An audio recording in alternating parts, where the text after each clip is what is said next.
So, welcome back, everybody, and greetings to you all. You are hanging out with us on Sisterhood Smarts once again. Now, today we are discussing a topic that most of us know we should talk about, but let's just face it, we're avoiding this topic. Okay, that's just me keeping it real. And these are topics surrounding end of life wishes, wills, trust funds, death, and the aftermath. Okay. And as much as these conversations are very important, basically, I'm sure we all agree that these are important family conversations that should be taking place. We all, I think, are in agreement that these exact conversations, this huge elephant in the room, is usually pushed aside, right? So I'm joined today by my good friend and smart sister, Sara Omaya Agak, and who I think is a truly thoughtful voice on this subject.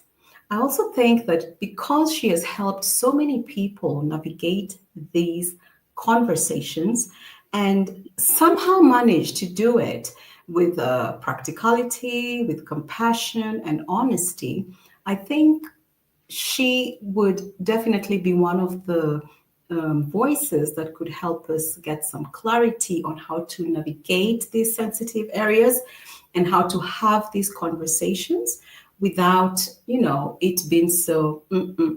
Okay, so welcome back, Sarah. How you doing? I'm fine, thank you, my fellow sister Smart. And as Mm, always, it's lovely, lovely, lovely to join you and to be here and have these interesting conversations. Some may consider them very tough conversations, mhm. but necessary conversations. So, yeah, thank you for having me as always. I know it's always a pleasure. I have so much fun. And Yeah. people, I know listeners sometimes are like, oh my God, they laugh a lot. Yeah, we do. So we do. It's never going to change. Okay. So, eat, like, Sarah, how we say, eat the fruit and throw out the seed. Okay. Yeah. So now let's just jump right in. And let's start with why do you think that talking about death, talking about wills, trust funds, end of life wishes, why do you think that this kind of end life planning process is very difficult for most families? Well, that's usually a very tough conversation. And once again, thank you for having me. And, thank you for this conversation and this forum, where we Hmm. can share these things and bring them to light. Um, Hmm. the, the one thing or one major reason why these conversations are difficult to have is because you then have to confront the sad truth that somebody's life is coming to an end. And a lot Hmm. of times we are not ready for that yet. Hmm. That's why the conversation becomes very difficult to have because Hmm. we haven't processed yet, or we are in the process of processing that said loved one is about to leave us, but now you're being confronted with making a decision about said loved one when they have gone. And a lot of us are not ready to face that truth or to face that fact.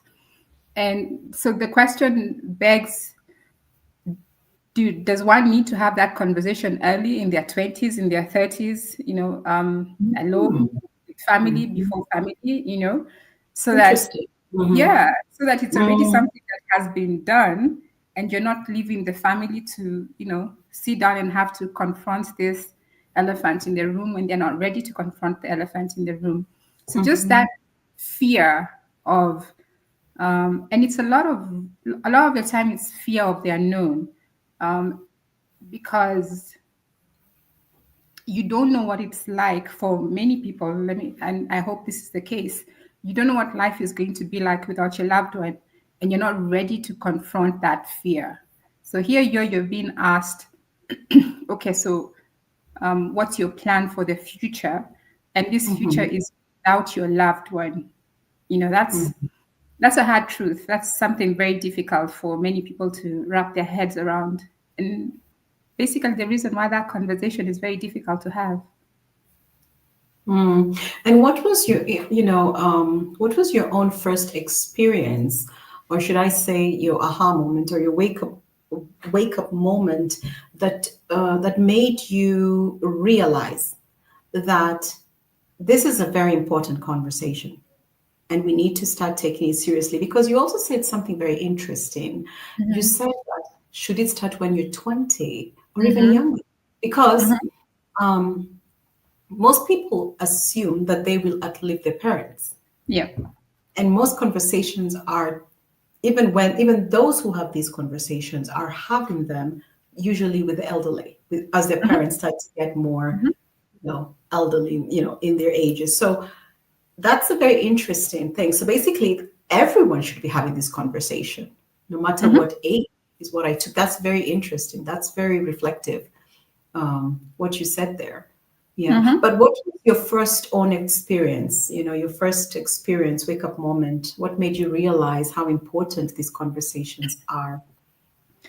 Um, so for me, it was a personal experience, Mm, that made me realize that this is an important conversation to have. And not that I hadn't known about it before. I mean, in this day and age with all this, on information bombarding us, one way or another, you kind of get to learn and hear about these things. And because I'm in the mm, medical profession, I'm a pharmacist by profession. This has enabled me to join conversations and spaces where, end of life is something that is discussed. mhm, So, just going back to a personal experience, as family, and we were confronted with having to make say decision after the loved one had passed on. Unfortunately mhm, for us, we didn't have an opportunity of maybe a month, a year or so, mm, knowing that our loved one was going to pass. For us, it was sudden. So now, mm, after they've passed, is when you realize something that you had taken for granted, because we all assume that our parents will do it because you believe that they are knowledgeable and should therefore do it, and mm, as we like to say, get their affairs in order. So mm, we kind of make an assumption that they know how to do it, they will do it, they're the adults here. So but then come after and you realize that hasn't been done and that needs to be done. And so now we're in the process of doing it. And I don't know, sometimes we feel, or rather I feel, that I think I may know what my loved one would have wanted. But then the question sometimes I ask myself is, do I really? Maybe when asked this question and when faced with this situation, they may react differently. So then I get confused because I'm like, okay, there's what I think I feel based on my mhm, relationship with the said loved one. But mhm, then they were not having the relationship with me alone. They're my siblings, there are other loved ones who are involved in this conversation. So I may mhm, think, as I said, that I know best, but I don't, because based on our relationship and their relationship they have had with all the other loved ones, they will see things maybe slightly differently. I'm not saying we won't see things the same way, but they may see something slightly differently. And hence my question, what if we started early? What if we planned early? What if in our 20s we honestly asked ourselves the hard conversation? You know, okay, let me prepare. After all, we get to be told about retirement benefits.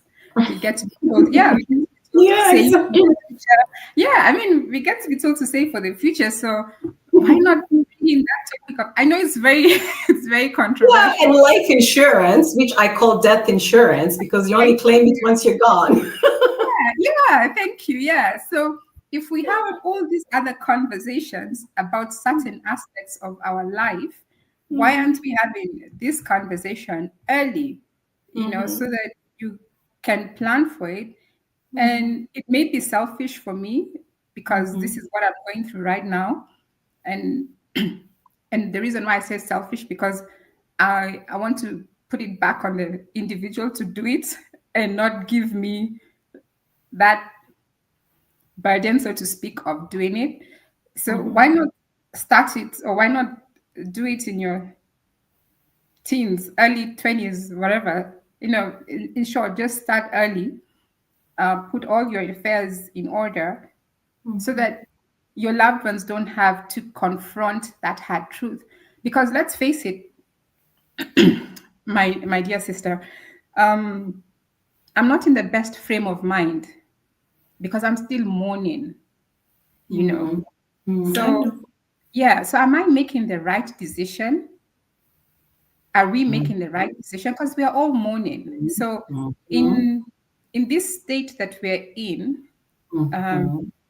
making plans for a loved one who's not there based on our relationship with the loved one, and at the same Mm-hmm. time still mourning that and Mm-hmm. confronting this reality that life has to go on, life will go on, life must go on without your loved one. Mm-hmm. Am I in the right frame of mind emotionally to make the correct decision Mm-hmm. for the future, for all of us as the family, those who've been left behind? You know, those are now, unfortunately, the questions which come to mind, come to the forefront as we journey this afterlife issues. Mm-hmm. Mm-hmm. Yeah, And I mean, I'm sure some people will watch and they're like, oh my God, they're talking about death? How morbid, I you know, know? right? Yeah, because people feel, are they preempting death? You know, how we roll Yeah, back home, right? yeah, So they're like, are they preempting death? Why would you be thinking about that in your 20s? You yeah, have your whole life ahead of you. But how many yeah. 20-year-olds are gone? How many True, 10-year-olds are gone? true, You know, very how many true. parents are left alone? All their children are Mhm. gone. How many, you know Very what I mean? true. And also, Yeah. it's really time because we can't avoid talking about death, the afterlife, all these things. We need to really start coming to grips with this topic. And so, Mhm, you know, you know, how do mhm, you think families can bring up these topics without making it feel heavy, mhm, awkward, mhm. or alarming? Because I know Yeah, some people will stop. The yeah, conversation may not even take off. You know what I yeah, mean? They'll be yeah, like, oh, can yeah. we discuss it? I know, Yeah. right? Yeah. So how can people go Mm. about this? Hmm. In a non-threatening way, of course, right? Yeah, because Yeah, this is yeah. seems to be a heavy topic, Mhm, awkward. mhm. Maybe I'm overgeneralizing, but these are the words that come to mind: Yeah. awkwardness, Mhm. alarmingness, Yeah. Yeah. heavy. Like, oh my God, they're probably going with all this heaviness of what Mhm, a conversation. You know what I mean? mhm. So how do Yeah. people, you know, bring up these topics?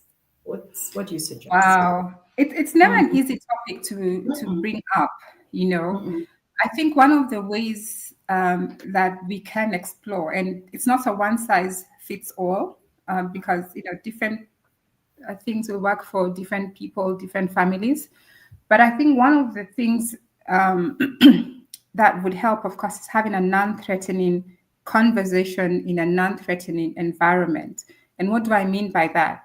I mean, say you decide as a family that you're going to have, when you have family dinners and you're going to have a family dinner outside of any loved one's home, mm-mm, that can be an opportunity to bring in an expert.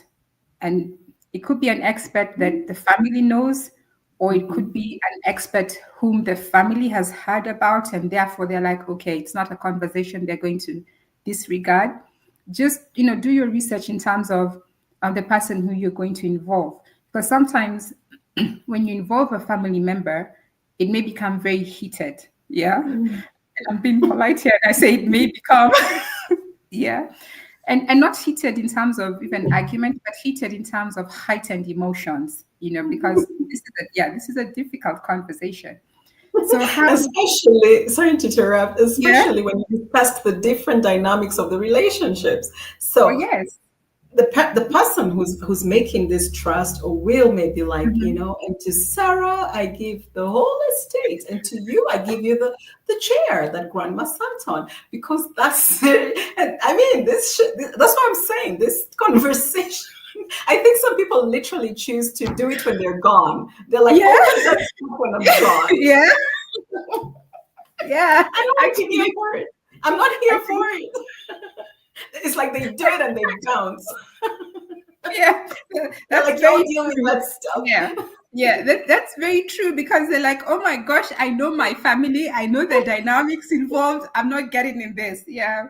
Yeah, that's very true.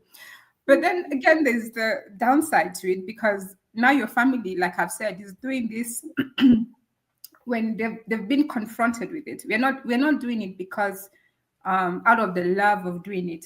We're doing it because we've been confronted with a situation where we have no choice but to do it, you know? Mhm, mhm, So how about having a conversation at a mhm, point where the assumption is that the demand to do it isn't there, you know, mhm, and gently bring up conversation, like I've said, in a non-threatening environment when everybody mhm, knows, okay, we're going out, we're going to have fun.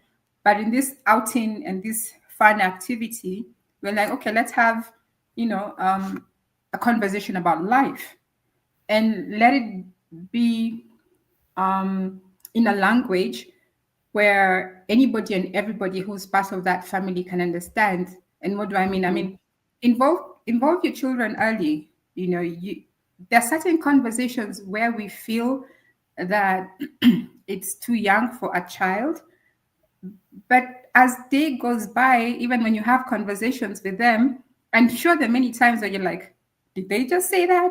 You know, mhm. You were a listening. very thoughtful, very mature, Mhm, you know, line, and you're like, mhm, huh? Is that my child? mhm. You know, something like They're that. always listening. Mhm, Yeah, thank you. So mhm, they've already shown you that they are capable of understanding something in a way you didn't think that they could understand. So hey, bring in expert Y and mhm, let them break it down, you know, for every generation so that every generation begins to understand the need to have this conversation early. You don't necessarily now have to begin, okay, I'm doing the will now immediately. No, but you start a conversation of the will and the importance of having a will. It's not necessarily just to divide family wealth, no, but it's to protect the family. It's to protect an investment, you know. I mean, companies do it all the time, you know. Um, Yeah, they there's do. And yeah, there's everyone, perpetuity.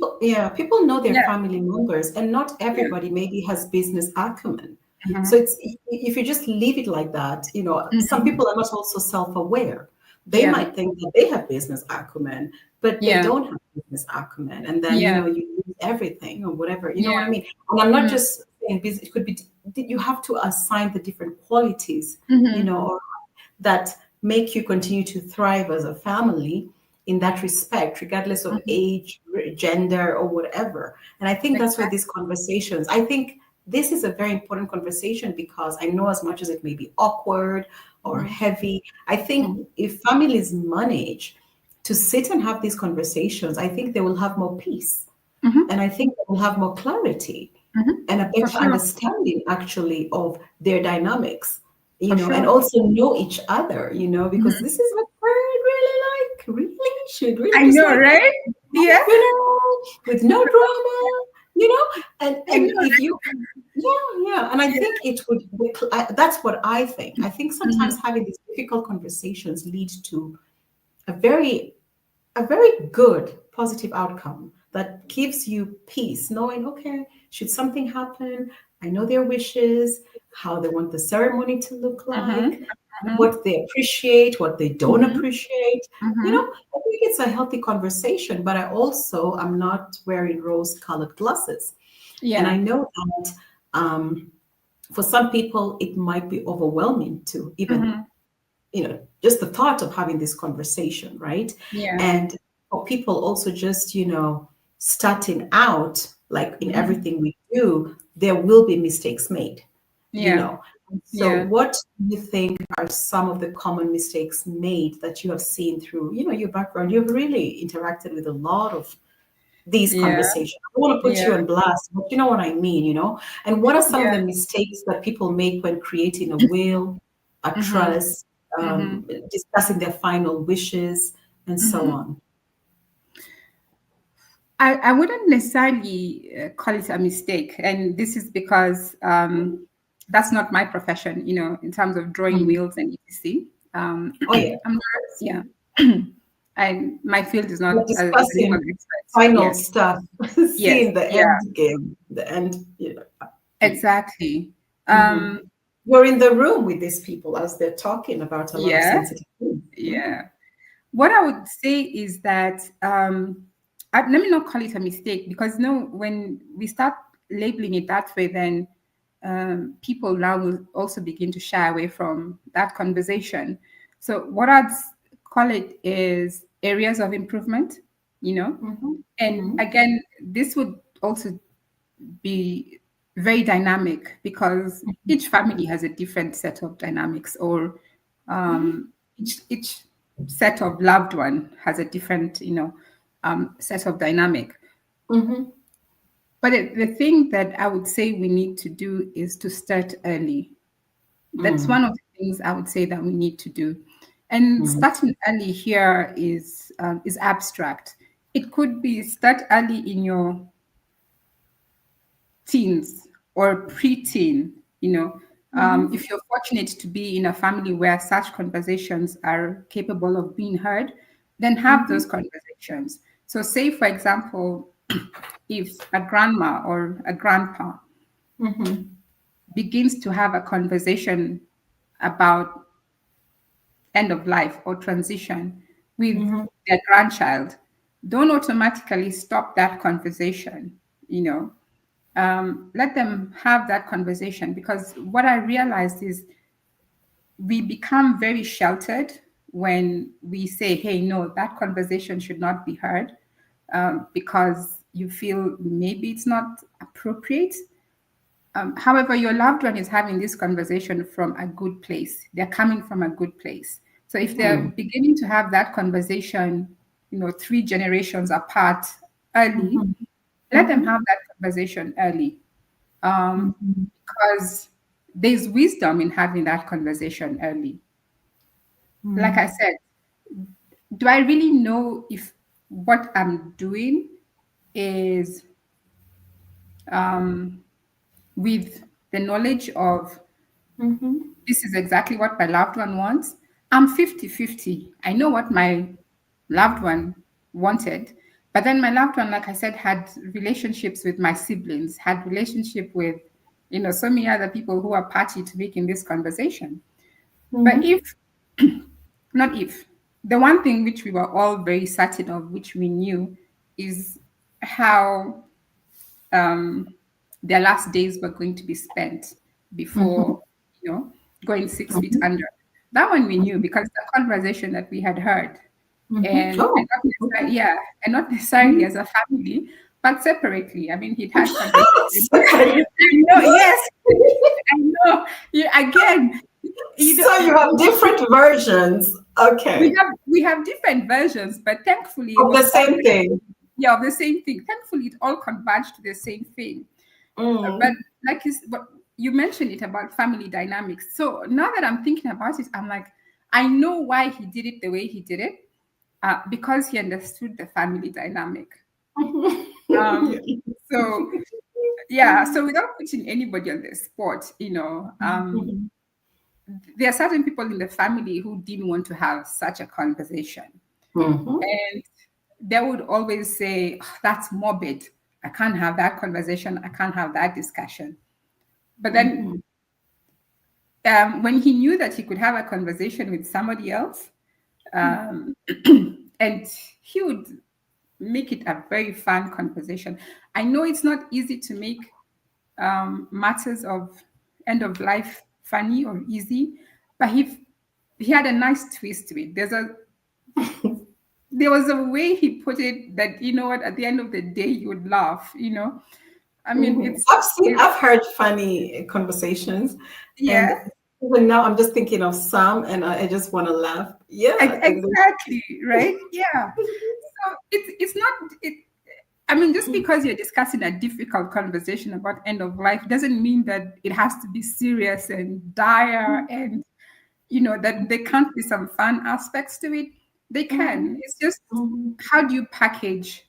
that in Mhm. a humorous way that is palatable, because what you're looking for is how to disseminate that information in a palatable way so that it's not taken, you don't cause anxiety or a heart attack or something, Lord forbid. But then how do you package it, knowing who you're having a conversation with? How do I package it for my dear sister, such as yourself? If I call you and tell you, hey, you know what, this is XYZ diagnosis that I've received, am I going to be all gloomy? I mean, I know my relationship with you, so I know how I'm going to break that conversation. Yeah. So what I'm saying is, dynamics play a very important role. It's very important to understand the dynamics of the people who you're going to have that conversation with. But if you feel that it's going to be very stressful to have that conversation, then bring in this expert who would come in and help to diffuse the situation or diffuse the situation, would come in and help to calm things down.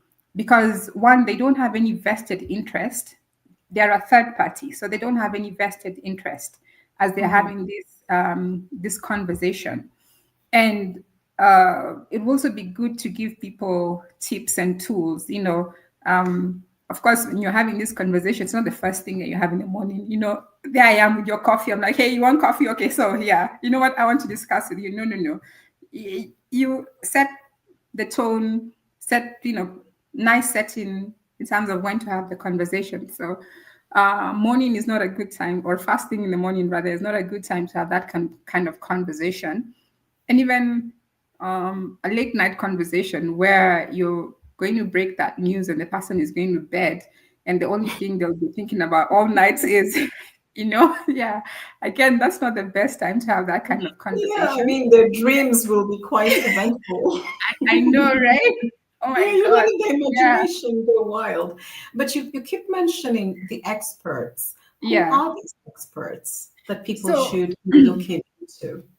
yeah, so over Mhm. time, I've had the fortunate opportunity and maybe unfortunate to have to meet with these experts. So yeah, one of the experts, of course, is a legal, expert, whom you must have because these are legal matters which you're going to address. I mean, a will is a legal matter. So, there's the legal expert. Then there are the counselors or psychologists, depending on which country you live in, you could call Mhm. them counselors or psychologists. I'm not talking about a psychiatrist. Okay, so psychiatrist is different. I'm talking about a counselor, I'm talking about a psychologist, I'm talking about a spiritual healer who can also help guide the conversation. Basically, people who are in the space where they always handle difficult conversations. And a lot of our spiritual leaders handle difficult conversations, be it, as a congregation or as individuals of a congregation. So those are Mhm. also people who you can think to involve because sometimes you might ask, okay, you might say, I don't know any counselor, but depending on your community, depending on your place of worship, if you do worship, you have access to a spiritual leader who can, excuse me, who can help guide that conversation. So Mhm. I've talked about spiritual leaders, counselors, psychologists, legal experts who can help in that. And then you have friends. I would say friends because again, family have vested interests. You have friends who have had the unfortunate experience of going through something like this. They can also help to guide. They're also people who you can involve to have a conversation with them about this. And then uh, yeah. Then there's But that's family. really a good Yeah. answer. It's really broad Mm. because again, it makes us reflect on how we how we use the word expert. Mm-hmm. Because very diverse how you've explained everything. Mm-hmm. Basically, it's your expertise based on your experience or shared Mm-hmm. journey, shared experience. Mm-hmm. That's actually Mm-hmm. good because when people use the word expert, and I'm Mm-hmm. digressing a little bit here, they tend to think of they want the alphabet letters before your name. Mm-hmm. Mm-hmm. Yeah, but I like the way you have put that. Experience is your Yeah. expertise as well. Yeah. You do know a lot about a topic, so that Mhm. qualifies you in a sense. Yeah. Yeah. And I like that you've emphasized the neutrality of the matter, so that Mm-hmm. you're outside of you can't get involved in the heightened emotions, or because Yeah. you're outside of it, but you also have the experience to know Mm-hmm. how to mitigate and mediate and maintain the level-headedness, for Yes. lack of better Yeah. words. I like that. Yeah. Yeah. Yeah. And what in your experience, because I know you have been in these environments where Mm-hmm. people are transitioning and Mm-hmm. certain things are starting to come to light. The reality is at the door. This is happening. You know what I mean? So in your experience, what Mm-hmm. happens to family relationships? What happens to family relationships when these conversations don't happen? When the conversations don't happen. Mm-hmm. Oof. Wow. Huh? Yeah. You've had these conversations where you hear that somebody is the glue of the family Mm-hmm. or the glue of the relationship or the friendship. Mm-hmm. Yeah. So if the matter is involving the individual who was the glue of the family, oh my gosh. Okay, that's a good one to look Yeah. out for. Yeah. Okay. Yeah. Mm-hmm. That already is Mm-hmm. is a heightened is going to be a heightened conversation because the glue of the family is not there. Okay. And you're going to have a conversation about the glue of the family. Mm-hmm. So the one person who used to bring the family together, Mm-hmm. yes, has brought the family together, but to discuss their absence and to discuss what we're going to do Mm-hmm. without the glue of the family. I like your Yeah, emphasis. The word I glue. know. Yeah, because because no, honestly, Because basically glue is used to stick things yes, together. So yes, the yes, glue is not there anymore. So everything is just hanging exactly. loose, right? Okay. Yes. Let's keep So going. Mm-hmm. yeah, so what word can I use? Let me call it respect. So the Mm-hmm. respect that you had for each other because you all respected the one person, The glue. the Mm-hmm. glue, yes. Mm-hmm. Unfortunately, that is all up in the air. That has gone Mm-hmm. right out of the window. Because, Mm-hmm. again, remember, you're having this conversation in a heightened state. You're emotional And you're moaning if and you're mourning. that's Yeah, the yeah, aftermath. You didn't prepare yeah, properly. Mm-hmm. exactly. And then no one has ever prepared you for having this conversation because you never had this conversation. All you've had, and I'm not saying everybody, but then what you've had, yeah, throughout life is you need to prepare for the future. Okay, I need to prepare for the future, but how? Okay. You need to save for the future. Okay, I need to save for the future, but how? Mm-hmm. Okay. And most of the time, it's the glue who is dealing with all that stuff. Thank The you. glue is the one who has done all the planning. Mhm. Good night. That's what the glue does, right? Am I Exactly. wrong? Yeah. Mm-hmm. No, no, you're very correct. Mm-hmm. And what we do is we show up because they already have this PowerPoint presentation and they're like, okay, so, I mean, not necessarily a Mm-hmm. PowerPoint presentation, but, they've already done, as you say, they've done the research, they've done the homework, all Mm-hmm. they're doing is giving you the tidbits. And then you're like, okay, so where am I signing? I mean, Exactly. yeah, Yeah. And the glue that's what, also is the one who does all the planning and people just show up. So a lot of Mhm. experience, expertise, skills is not there. Yeah, Yeah. Because the yeah. glue was doing everything. Mm-hmm. Exactly. So Mm-hmm. so that dynamic is going to be very different, because every person is Mm-hmm. now trying to get a new footing Mm-hmm. because this dynamic has changed. Yes, Mm-hmm. you're still a unit, but this dynamic has changed.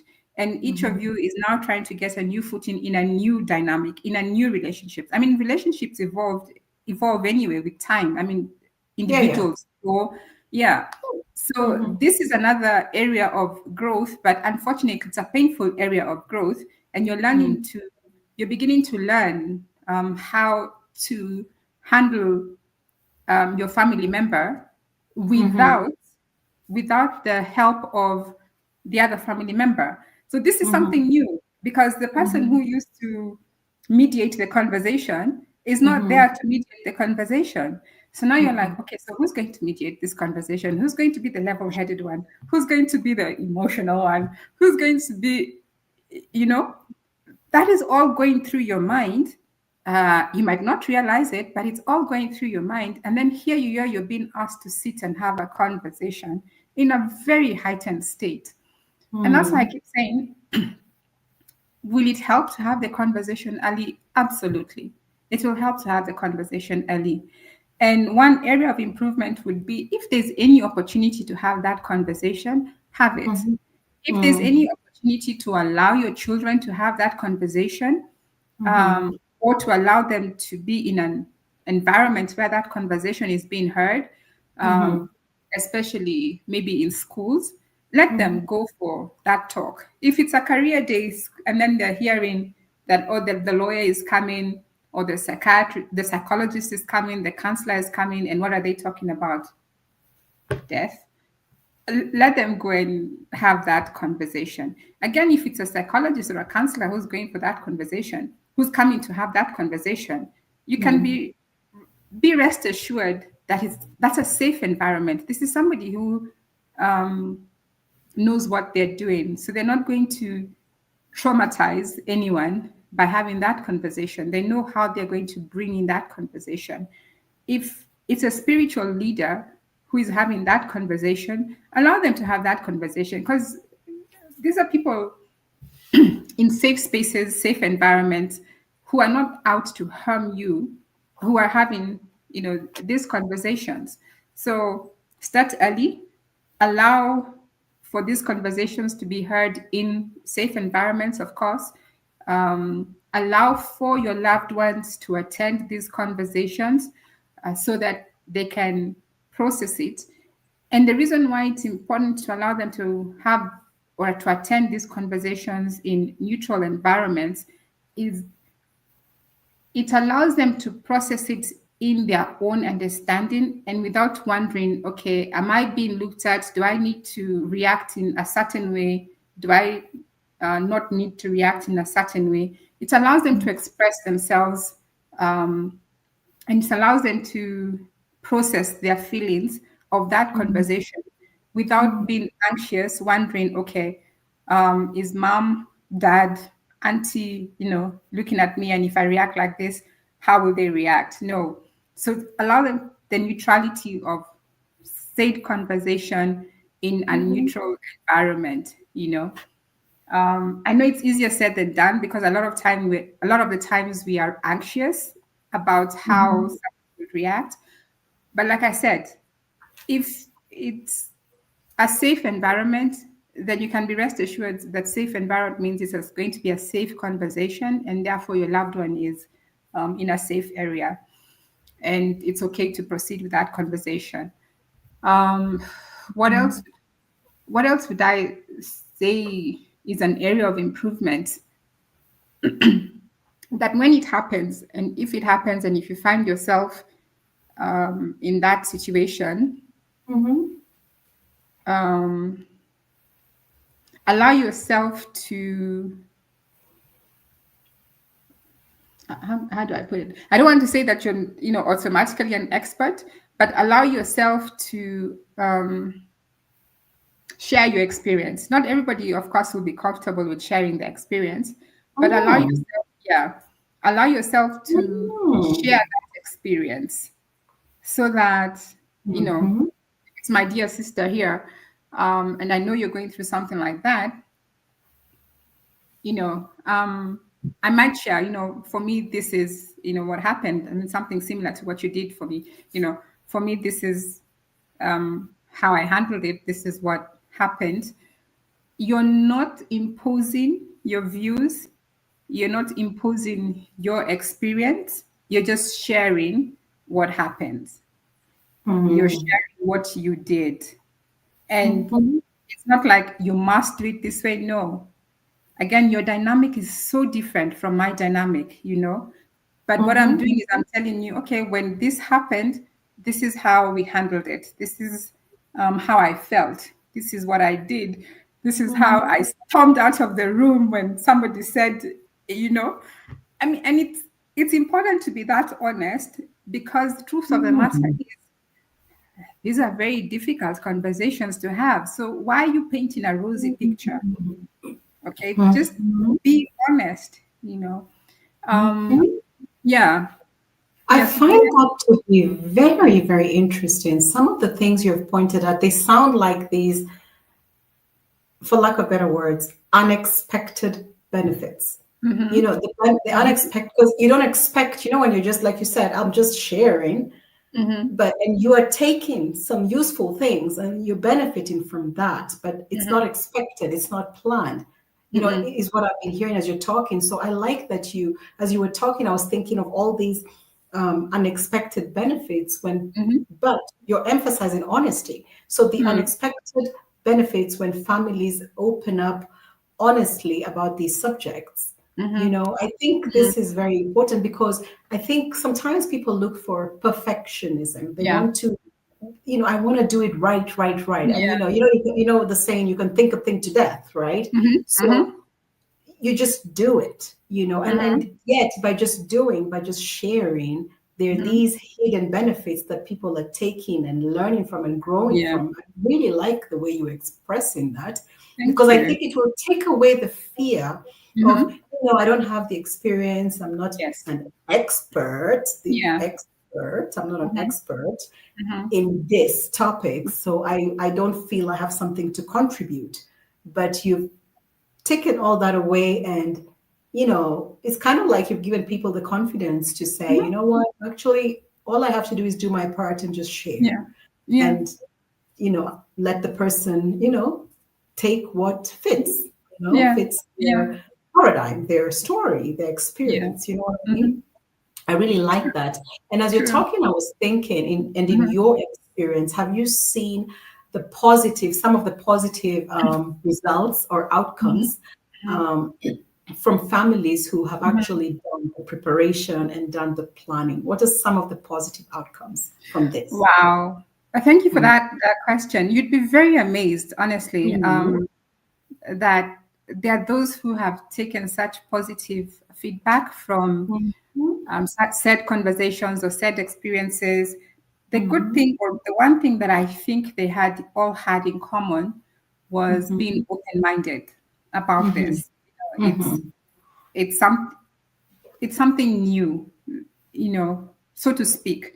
And the reason why Mhm. I'd say something new, I mean, even if you have faced an end of life situation with somebody Mhm. before, it's always going to be new when it's somebody else.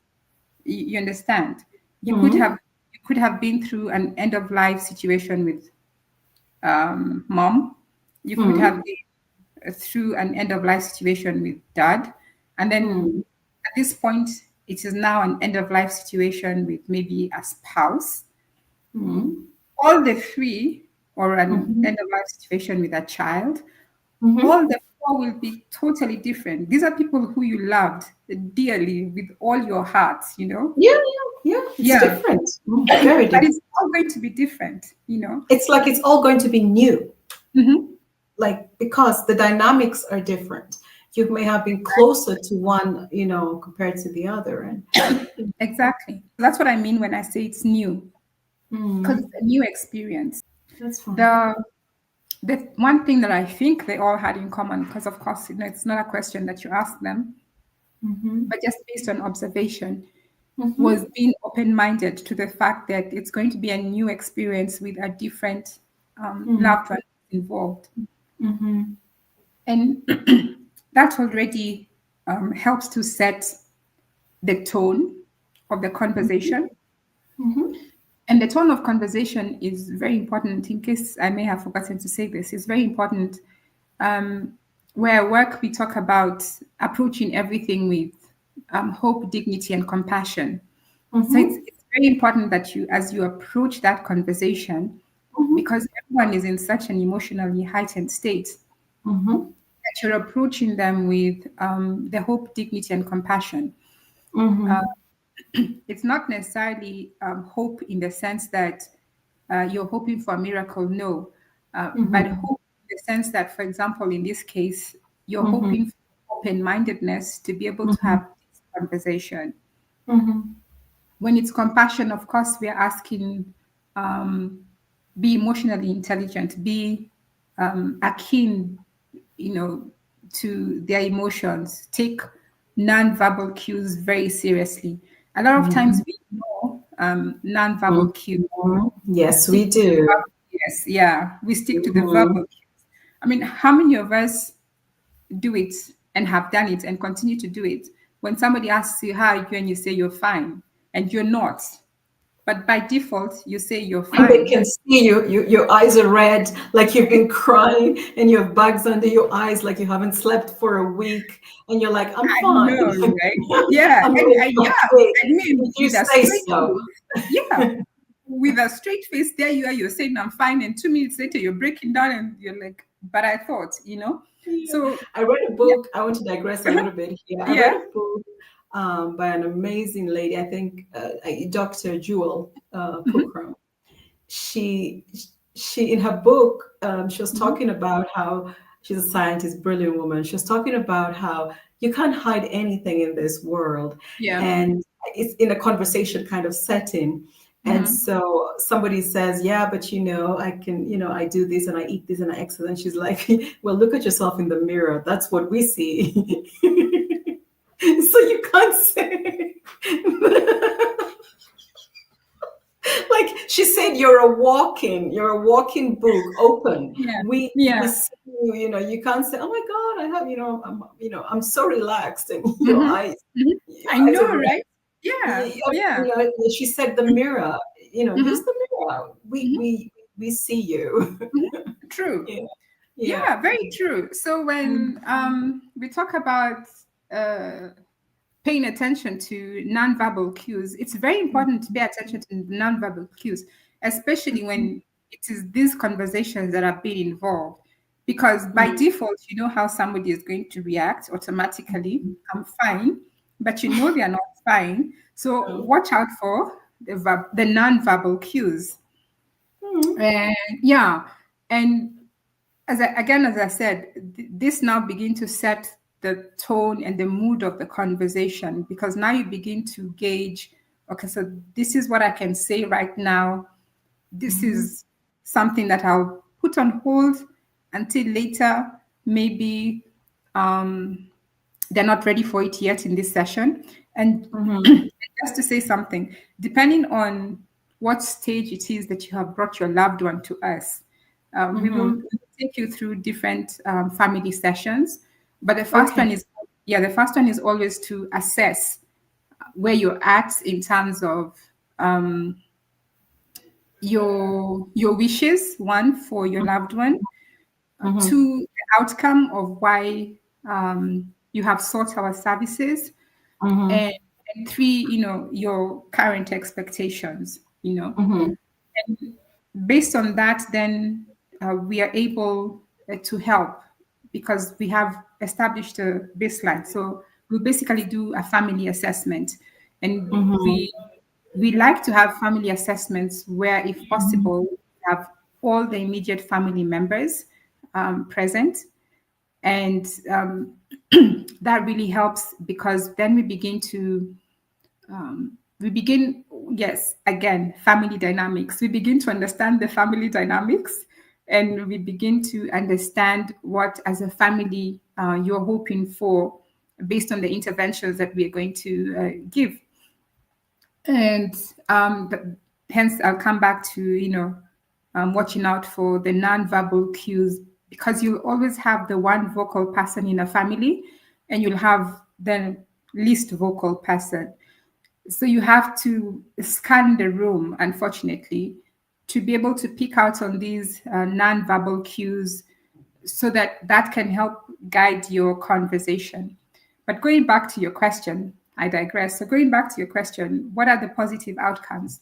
They have been awesome. I mean, just those who've been able to take in the information in a positive way and used it beneficially. And when I talk about used it beneficially in such a way that they accepted that it's an end of life situation, and then surprisingly, the ones who we felt would not be able to handle it emotionally became the pillars for a lot of family members, because they had an avenue to understand and process what we took them through.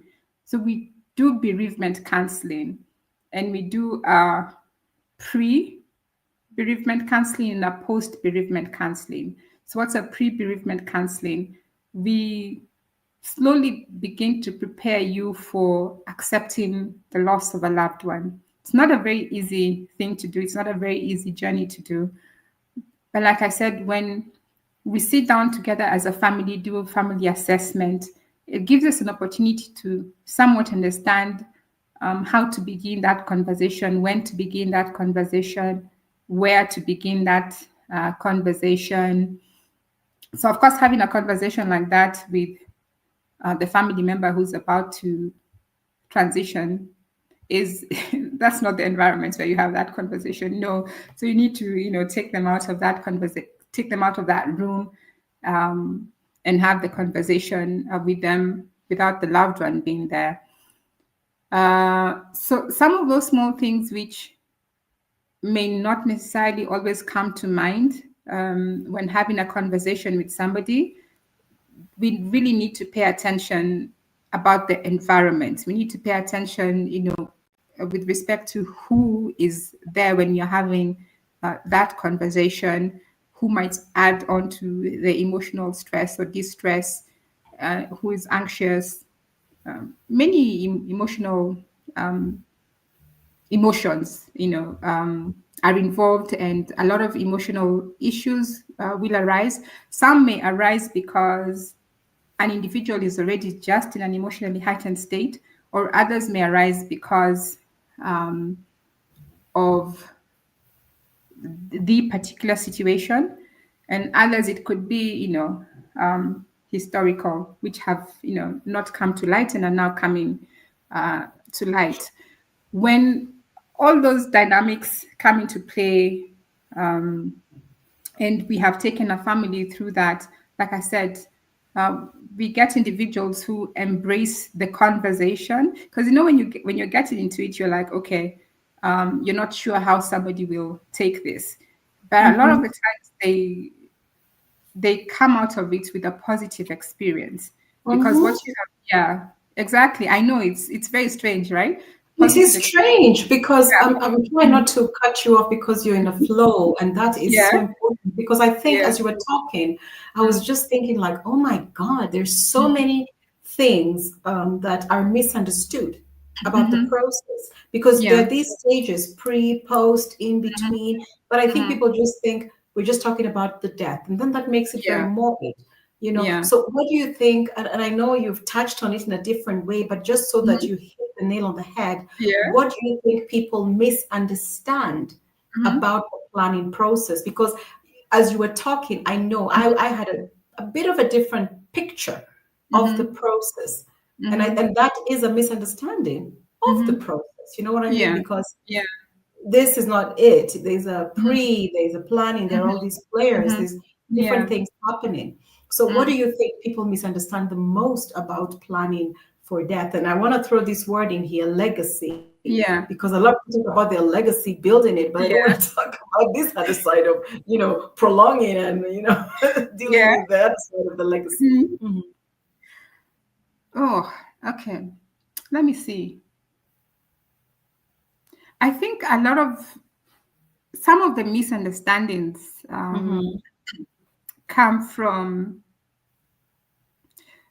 not not giving one an opportunity to express themselves, um, Mhm. and not necessarily um, talking out loudly, or being vocal, or being Mhm. open, but just Mhm. giving them the environment to, let's say, just breathe. Okay. Mhm. So say for example, because of the nature of the work that we do, we are a hospice. Okay. Yeah. um, Therefore, end of life. death, these are conversations that we will always have to have. Mhm. It's the unfortunate nature of the environment that we work in, but Mhm. that is what a hospice is about, But caring it for. is a part of life. It happens. Exactly, It, exactly. it is there. It's not. Yes. It's But there. you and I are saying that with very rational minds. Okay, Mhm. we at the moment don't have a loved one on their deathbed, so we're being very rational about it. Yeah, But we of course we have been. It's yes, that's why we said yeah, it's different and it hits different. yeah, That's why these conversations are difficult. yeah. But even I think for us just to take the step to talk about this, Oh yes. Oh wow. you know Our what I ancestors mean? are lying in their graves. Yeah, Yeah, I think it's yeah, also important yeah. because we are clarifying these Mhm. misunderstandings and Yeah. preparation can help Mhm. soften the blow of anything, at Very least true. in my perspective.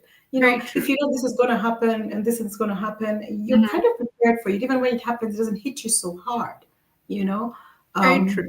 And I think, yeah, we're just having a conversation, and of course, this is not the entirety of the conversation. It's a very lengthy. There's so many Oh yeah. aspects of it. We're just Mhm. touching on the subject, just Yeah. opening the door. But I think there's much more behind that door in this room Mhm. of, you know, death, trust Mhm. funds, Yeah. wills, and Yeah.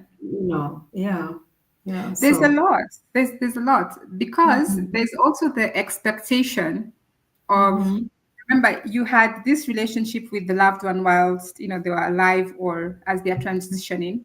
mhm, A lot of people, and especially those who have been there for the loved one, more so towards the end, while the ones who are holding their hands, the ones who took them, let's say, to the doctors, every mhm, appointment, etc.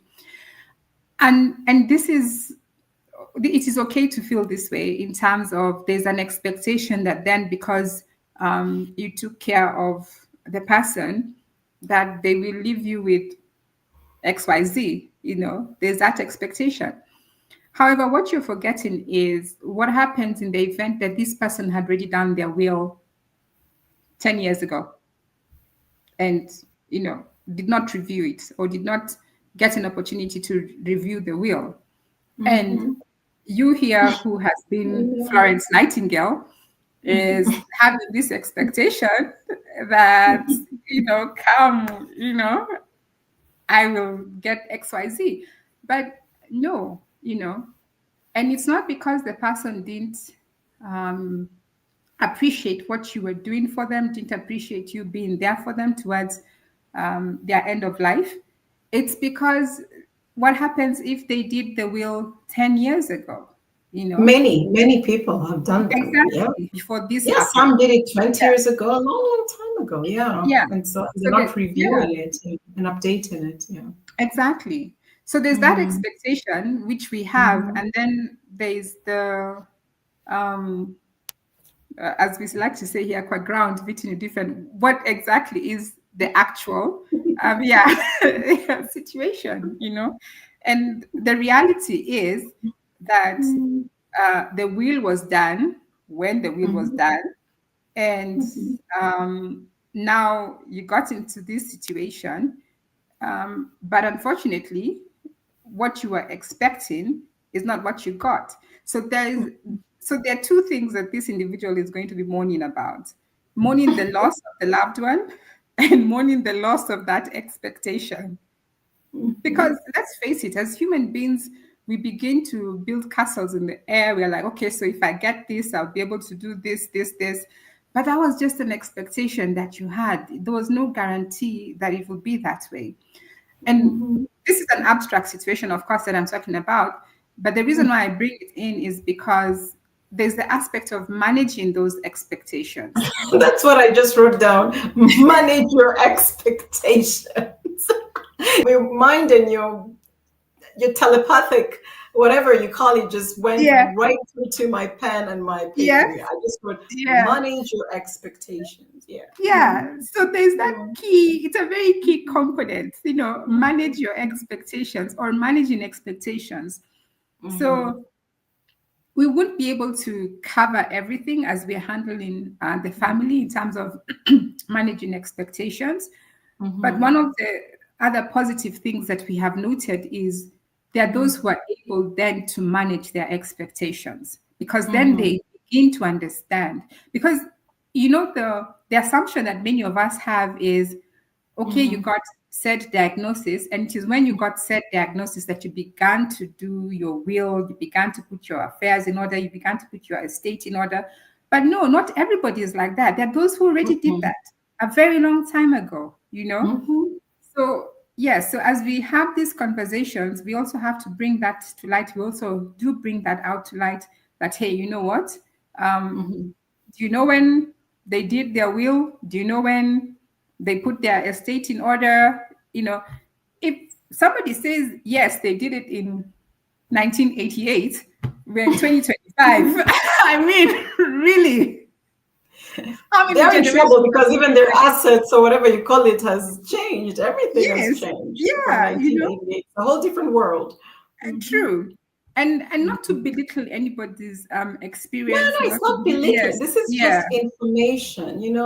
It's exactly. information. If you love your Yeah. will to stay in the 1980, it's your Mhm, prerogative.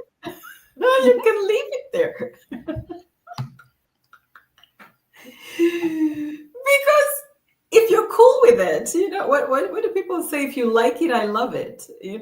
That kind of thing. If you thank like it, you. I love it. Yeah. And But if it you're ain't just broke, sharing information. Yeah. and if it ain't broke, Don't why fix fix it. it, right? Mhm. Exactly. Mhm. Yeah. So So if your 1980 bill is perfect, it ain't broke to you. that's very true. Yeah. So so the interesting thing about these conversations is Mhm.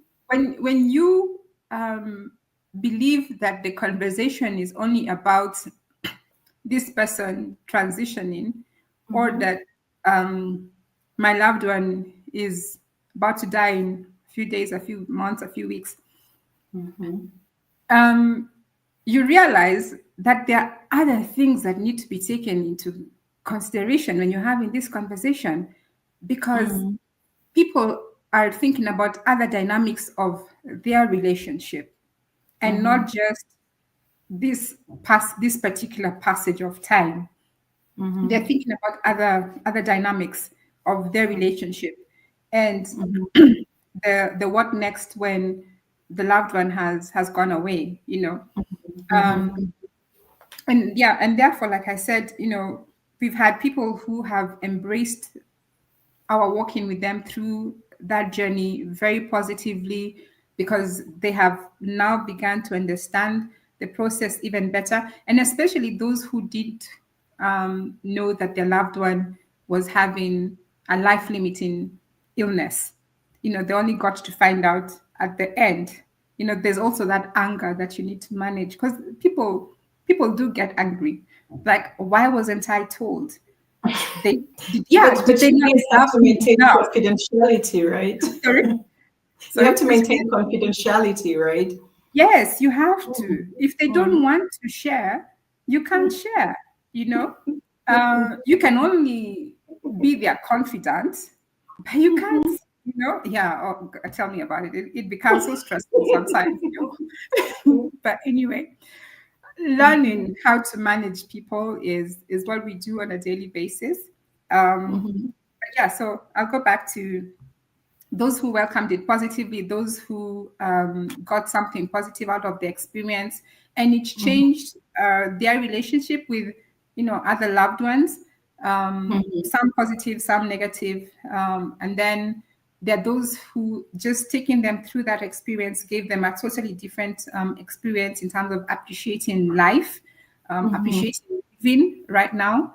Mhm. Um, and some moved on to more healthy habits. I hope they're still keeping to the healthy habits. But yeah, a lot of things.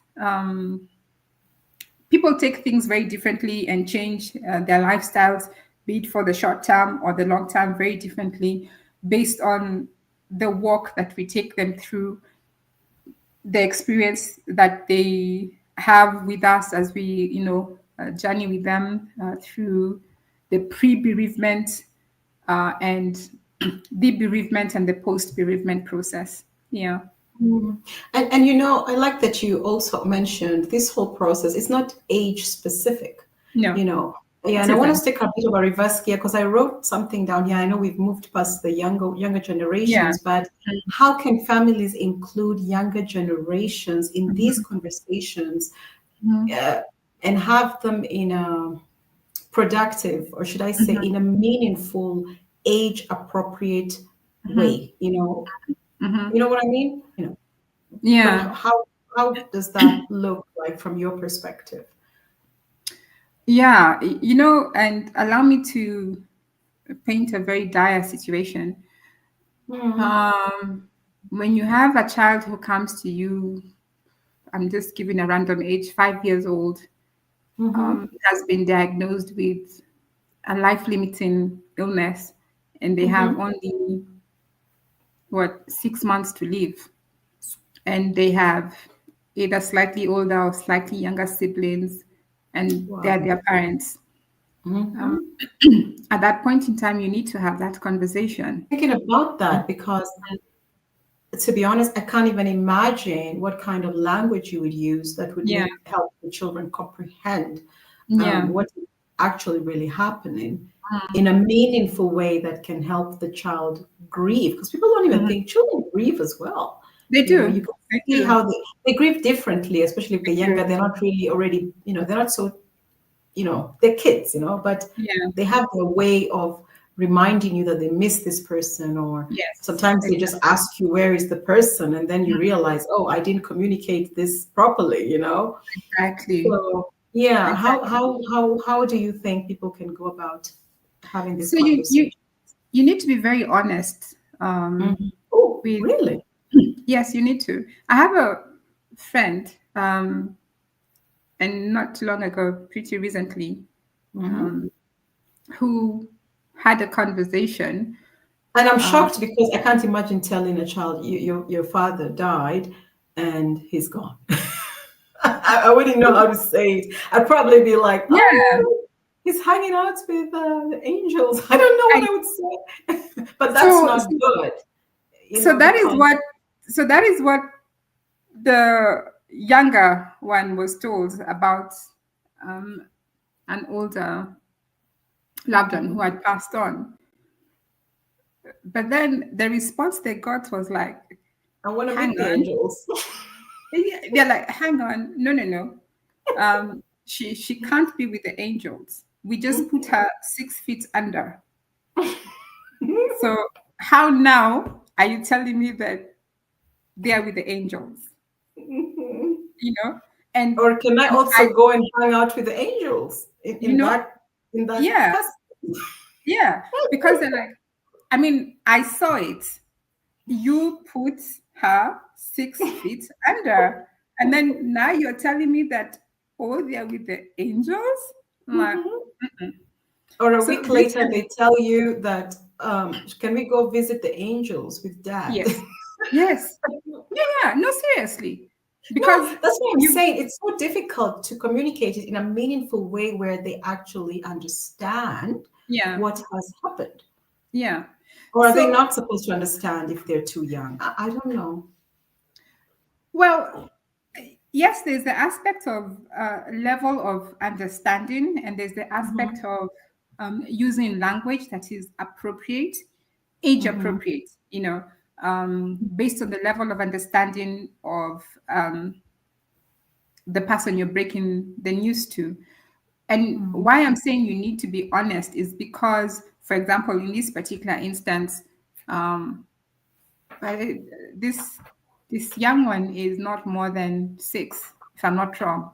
So Oh, in this this one who particular, was asking all those yes, elaborate questions? exactly. Okay. So I yes. So Mhm. I we get where you're coming from in the sense that you want to protect them, but you also need to know that you need to be honest with them because for sure, yes, they were not expecting said response. But then here you are now, you have said response, and you're like, oh my gosh, you know, it also challenges you, and challenges you in the sense that I made an assumption. that they are only capable of understanding to this extent. And now I realize, based on their response, that they actually had the capacity to understand it to this extent.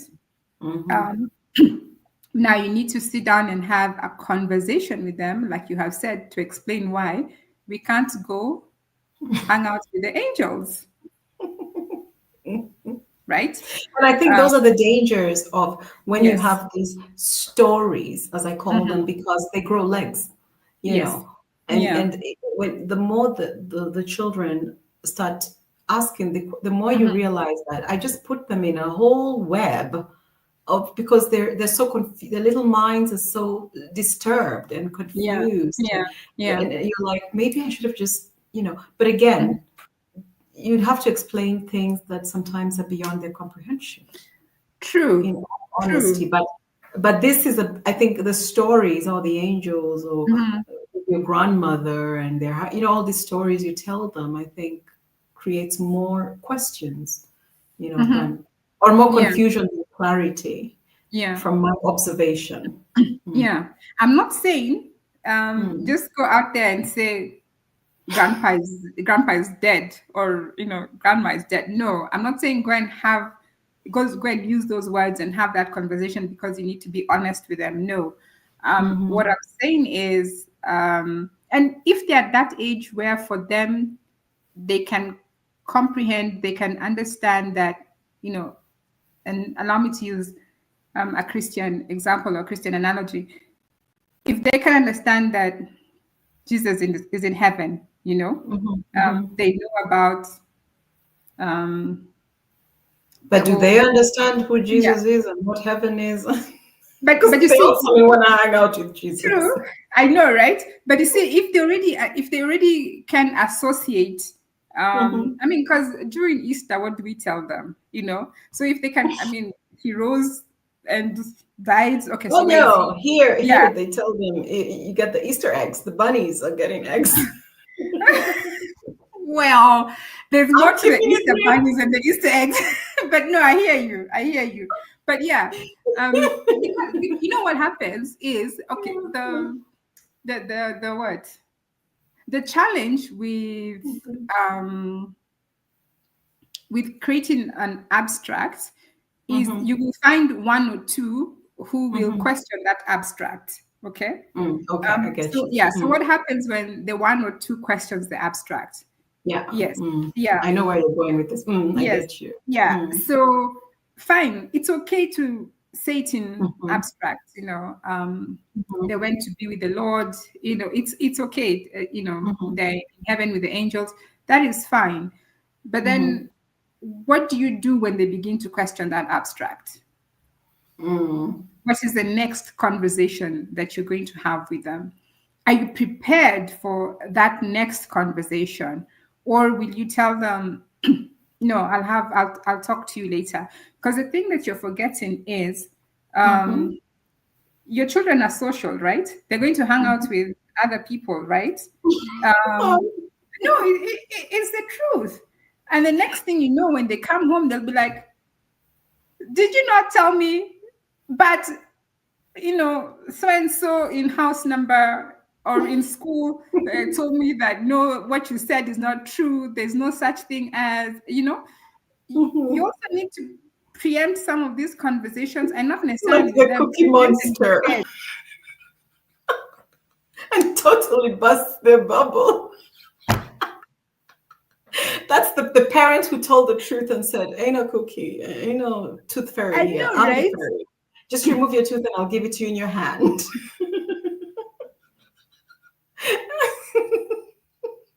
Yes. And And Christmas, yeah, you're right. I mean, somebody's yeah, gonna bust your story. Just crack yes, it open, yeah. reveal all the parts in the story. Yeah. So it's important to be prepared. I mean, it's okay if at that moment Mm-hmm. that particular narrative worked, Mm-hmm. but you must Mm-hmm. be prepared for what next when that narrative is questioned. You know. Mm-hmm. Um, so what are you going to say? What words Mm-hmm. are you going to use? Mm-hmm. And how are you going to say it? What's the setting? What's the environment? Is it when Mhm. you go and visit and they realize, okay, there's something missing, ways, so and so, you know, um, like I said, you need to preempt. You need to say, okay, this is a narrative that I'm going to use now, but I know that this is a narrative that I'll need to use later, and especially if maybe you're going to go for a family function, a family event where they're not going to be there, then you need to prepare them for that. And who knows, they may notice or they may not notice the absence of the individual, but at least when somebody else comes and busts the bubble, they are somewhat prepared, to receive it and to handle um, that kind of conversation. So what am Mhm. I saying? Don't just put them in a cocoon. Find little ways, different ways of breaking it down to them, and not necessarily at once, but in stages, in steps. And as they grow older, and as you begin to Yeah. have more conversations with them, Mhm. then be use a little more um, farmer words, and Mhm. by farmer words, I'm like, you can start with end of life, you can start with transition, and then later on you can say death. But as they grow older, you can now Mhm. begin to use these other farmer words to explain why a loved one is no longer with us. Yeah. In It's India, they very, say, very dynamic. in India, they Yeah. say you expired. Okay. Okay. Shout out to my friend, my Indian Yeah. friend. Okay. Yeah. I really, I appreciate you all, but Mm. y'all traumatized me when you were telling me about people in your families who expired. But They maybe just maybe talk about that's the person expired. okay, but maybe that's direct translation. You understand? No, they use that From word, expired. There's other yeah, cultures who use the word you expired. Yeah, you have an yeah, but maybe expiration that's date. direct translation. I mean, what is that word from native language to English? What is the word? I don't know. They would just tell me, they gave me the news of this person who expired. Yeah.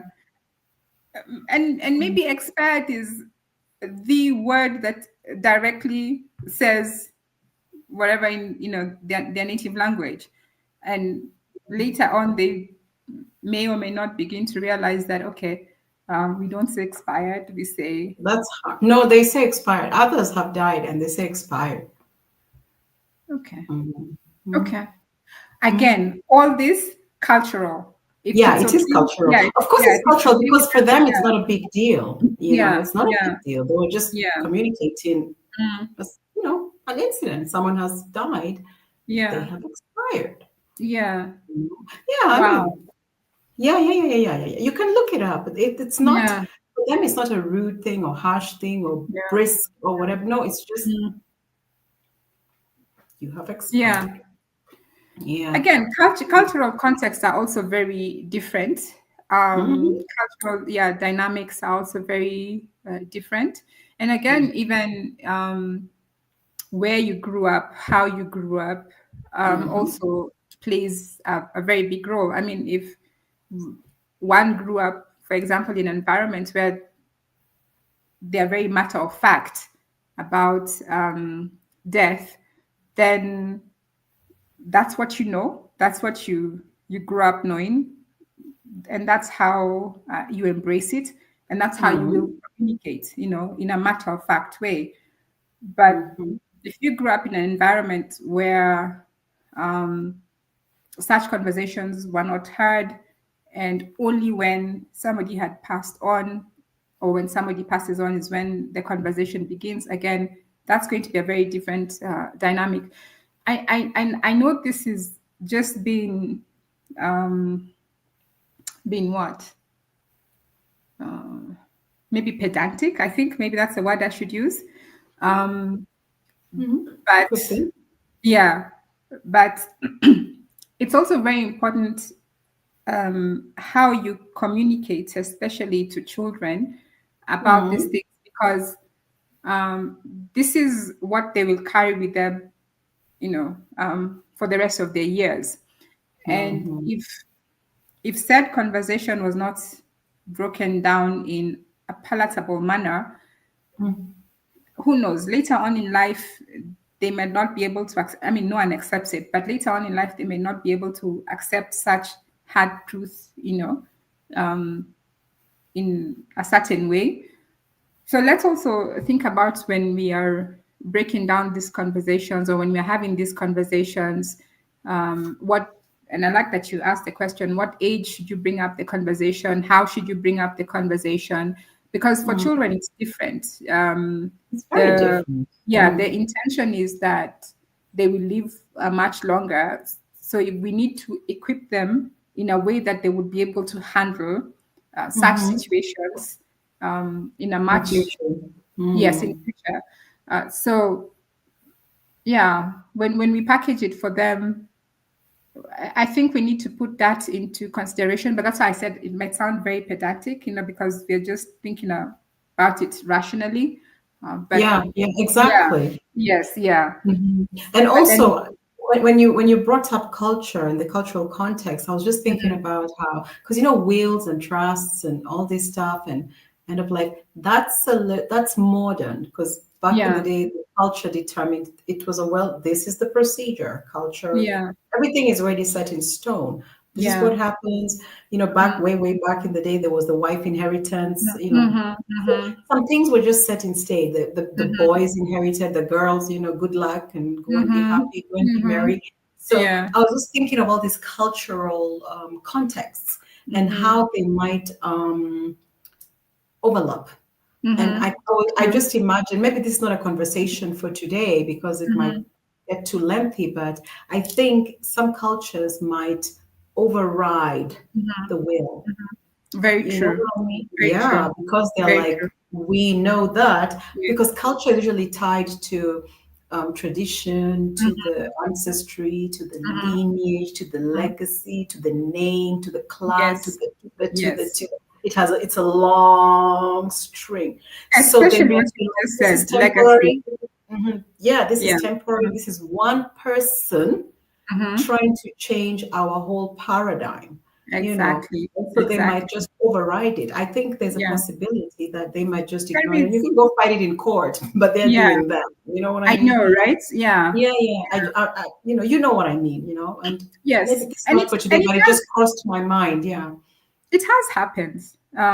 It has Hmm. happened, yeah, where as a family, or as the surviving spouse, you have decided this is how it's going to be done, but the elders Mm-hmm. of the community Mm-hmm. overrule over time, and especially where the more prominent the person is, and Mm-hmm. not just prominent in terms of countrywide, but it could have been an elder in Mm-hmm. the rural area who Mm-hmm. that's perceived as prominent. Yeah, so when family makes a certain decision which culturally is deemed not acceptable, then unfortunately we have heard, and yeah, we have heard of such incidences and know of such incidences, and it Yeah. happens. But are we Yeah, saying and I don't think do it it will you? continue to happen. There's Yeah. that aspect. I think there's a huge the respecting your wishes, your end of life wishes, Hmm. has your family, basically the people you live in with this role and task, play Hmm. a huge role in the implementation, because this is Hmm. an individual wish, but Yeah. when it comes to culture, it is a Yeah. family, extended family, it is a Hmm. clan, it is a name, it is, you know what I mean. I think it's murky water, and yeah, And because they'll be like, they'll just very be mhm. swift about it. It's not about you, Yeah. it's about the Yeah. clan. It's about the Mm, family lineage, mm, legacy, and it's just, mm. that's it. Done. Yeah. You know what I mean? I like what Yeah. you have said, and that's very true. I like what you have said. Mm, That's very true. And that's something which, as a family, when you are doing a will, planning, for the estate, you Mhm. may or may not want to consider a cultural context. Again, that's really up to a family. But the key thing that we all need to remember and is that for us, culturally, and by us I mean, a lot of Africans culturally, Ooh. um, Mhm. death death is death. Yes, the family is bereaved, but death is a Mhm. social thing. Yeah. Yes, yeah, yes, the Hmm. family is And bereaved, you're but death you're putting is it a very time. mildly. Yes, yeah, okay, I am. Yeah. But death is a time when we all come together and gather. This is a social event. Okay. Hmm. Yes, you have lost a loved one. We are not demeaning that, but this is a social event. So Hmm. in that context, when you are doing your will, preparing for your estate, you may want to consider, okay, if I transition before my loved one, what environment am I leaving them in or with? Hmm. Can they handle it? Can they deal with it? If Hmm. I wrote that these are my expectations, will the Hmm. willpower be there for them to be able to carry out, your expectations? So yeah, that's a very good With point. the willpower big there. Mhm. Yeah. Yeah, Yeah. for real. Yeah. Especially I'm just gonna just, I know maybe I shouldn't even go into that, but there's a lot that happens that seriously it can quickly slip through your fingers and it's beyond your Mhm. control. You know what Oh I mean? yes. And I Oh know we yes. have one leg out the door, Yeah. and I just have one last question for you Mhm. before we head out. Sure. If listeners, to all our listeners who are tuning into this, who watch the later date, um, what is that one thing that you want them to take away from today's conversation? Oh. Um. Hmm. If nothing else. Hmm. Yeah. Hmm. That it's not easy. I know we have painted it or made it look like or made it sound like it is easy, but it's not Mhm. easy. This is Mhm. this is a very difficult journey Mhm.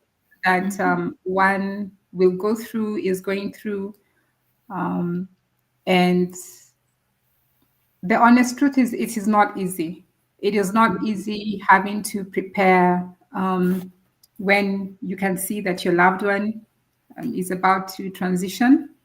It is not easy when you have to prepare for life without your loved one.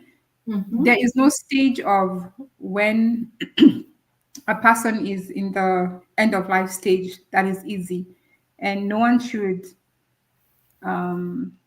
fault you for being emotional about it.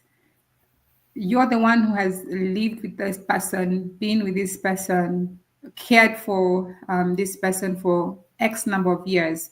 You're allowed to be emotional. You're allowed to express your emotions.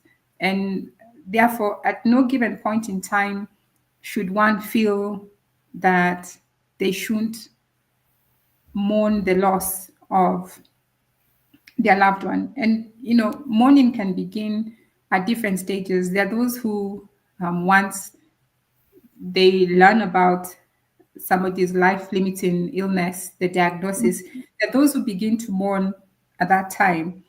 And for some, it makes it very easy when death finally happens because they began their Mhm. mourning period early. Mhm. For others, Mhm. they're in denial. So they have not Mhm. begun mourning. And when they do begin to mourn, it might be when the person has passed on. And Mhm.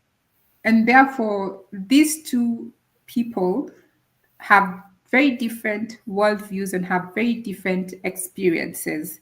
And the end of life process is for this particular individual, but one processed it early, another processed it late.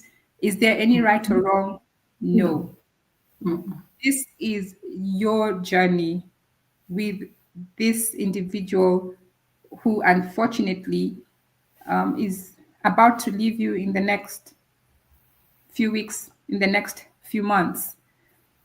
So it's okay to be emotional about that loss. It's okay to express sorrow, and it is very okay to seek help. This is not an easy journey. There is no rehearsal. No one has ever prepared you for this. And like I said, even if you may have gone through one experience, it will always be a different experience with another loved one. So never feel like you can't reach out for help. Do reach out for help, because this is such an emotional journey that you need help to go through that journey and to see it through. Yeah, that's what I would say. Yeah, yeah.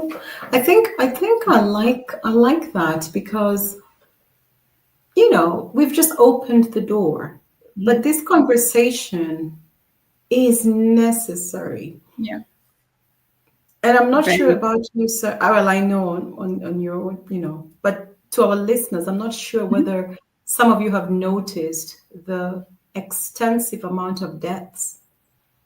mhm, It's more than ever before.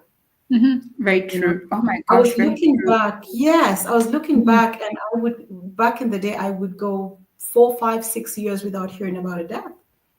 But thank you. now, every week, it's like Mhm, 2, 3 deaths, and that is mhm. not normal. No, it isn't. So It a lot isn't. of people have been traumatized, are Mhm, unprepared, and it's just a lot. And and mhm, and for me, and this is my observation, so there's a bias involved, it's my perception, my view of life. I think when you're prepared for things, it helps, soften the blow. mhm, You get a bit of a soft landing. And mhm, we're not just talking about wills or only on trust and all that side, but we're talking about in general, like Sarah mentioned, the emotional part of things, the psychological part of things, looking at, speaking about things candidly, honestly. There's no right or wrong, using what she called the experts, who are not only people with alphabets, but people who can be a support network, people who walked the journey and, come out healthy and strong on the other side. You can get a few tools. You may not use the whole toolbox, but maybe you'll find a mhm. screw or a hammer, something you can use. You know what I Very mean? true. So I really, really like this conversation. Yeah, for me, there's a lot of takeaways, and I hope our listeners, can use some of this and, just have those conversations. Of course, Sarah has shared a lot of tips and pointers as to how to avoid heated conversations, how not to trigger each other. Who do you put in a setting? Your siblings, your Mhm, families, mhm, the giddy up. So pick the appropriate person for the job. mhm, You know what I mean? mhm. Yeah. Yeah. So as always, I want to thank you so much, Miss Sara Omaya Agak, Thank you, and for thank you for having joining. me. Yeah, Mhm. always, Karibu Kitty. Welcome, welcome, welcome, anytime, all the time. And to all our listeners, her bio and all her information is going to be in the description part of this video. So, as always, I always tell you all, go in there, have a look, email her, contact her, visit the website, take a look. She has a book called Grief, A Daughter's Something and a Father's Love. Please tell us about the book, the title. I don't butcher the title of your book. Thank you. It's a daughter's lost a father's love. Okay, I wasn't too far off No, though. you were not. Yeah, I was Yeah, like, oh, yeah, she yeah, got it. Yeah. yeah, Hmm. yeah, yeah. Okay, so that's it for today, people. And I know it took us a minute, but we're here now, and we look forward to the next share with our next smart guest. So, Sarah, thank you Awesome. so much, Thank and you. Thank you. Thank goodbye. you. Bye. Stars a twinkle, dinner on the stove. We talk about our dreams and plans, the future we both hold.